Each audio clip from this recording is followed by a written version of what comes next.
A while ago, I signed up for a pen pal service for adults, just for fun. I was paired up with one person who sent me this one and only letter. I've tried contacting them, but have since gotten no reply. It reads as follows: to whomever is reading. I won't give my name in this letter. That really won't matter here. I won't give details of where I live either. If you tried sending me help, they may come too late.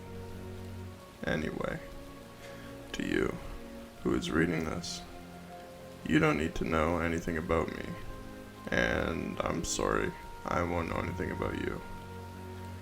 But none of that really matters anymore. All I need for you to do is read this letter detailing my experience.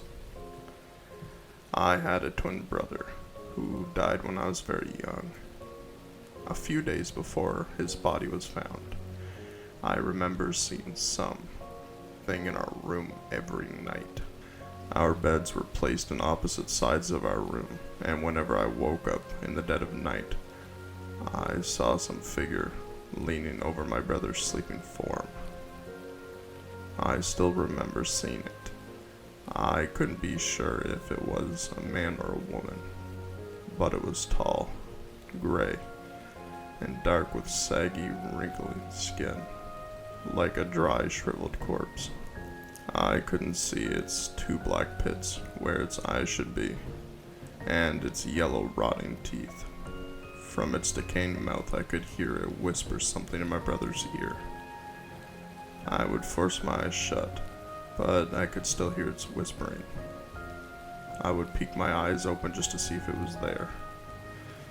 Its crooked spine bending and its rotting maw speaking to my brother. Morning would eventually come, and horrid figure would have been gone after I somehow fallen asleep.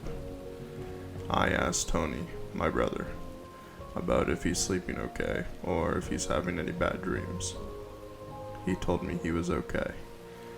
I didn't tell anyone else what I saw, not him or my parents. That thing kept showing up for the next few nights. I would always stay awake, and it would still be slouching over Tony, who was in a deep sleep. I always tried to stay quiet, not letting the monster know I was awake. Once, I dared to turn on my side, facing the wall, so I couldn't see its face. That didn't stop the constant whispering. The last day I saw my brother alive, we were playing outside. We were at the park, chasing each other around the field with our parents nearby. He was chasing me, and we were laughing our heads off. I turned around and he wasn't behind me.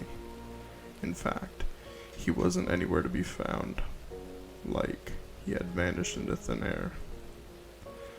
My parents were frantically trying to look for him.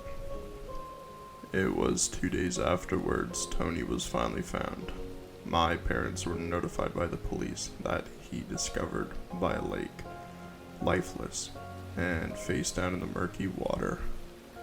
When he was turned over, it was discovered he suffered a major head wound, perhaps from slipping on the wet rocks. His skull was cracked open, revealing splintered bone and his blood pooling around him. I hadn't thought about him much in years. I still kept to myself about that thing I kept seeing. Life went on for me. I grew up, went to college, met the love of my life, Cecilia. We got married out of college and had our son a few years later. I named him Tony, who I wished would have grown up to live a full life. It was when Tony was 6 years old when it started over again. I was up late and was passing by Tony's room. It was slightly ajar, and I was going to close it when I heard whispering coming from inside. I peeked through the crack into his bedroom. There it was, standing tall and gaunt, empty-eyed socket glued to my son as he slept, and talking softly to him. I don't know why I didn't do anything. That paralyzing fear induced by the sight of that fiend was just as potent when I was an adult. This continued a few more nights while I hovered outside Tony's room. Every morning when I opened the door, he would be sleeping soundly, and it would be gone. My Tony was getting off the bus one afternoon when my wife was coming to greet him. The bus had stopped and was flashing its light and stop sign when my son was getting off and crossing the street. Just before reaching the curb, a careless driver going way too fast and missing the bus in front of them had to run him over, killing him instantly. My wife saw the whole thing happen in front of her. It was hard bearing my son, almost like I was losing Tony all over again, and being visited by the same creature.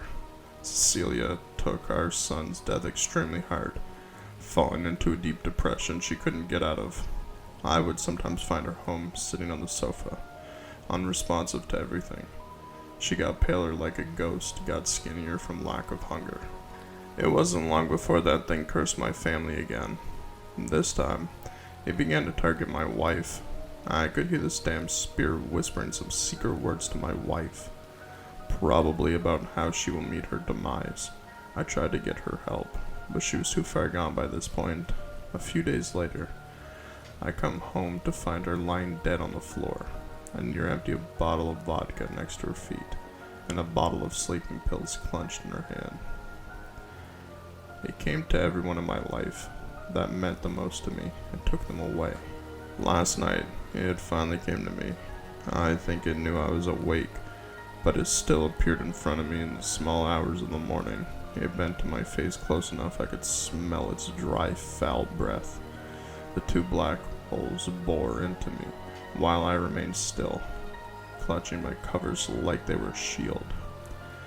I could finally hear the words it was saying in hushed tones. Your soul will be mine in 3 days.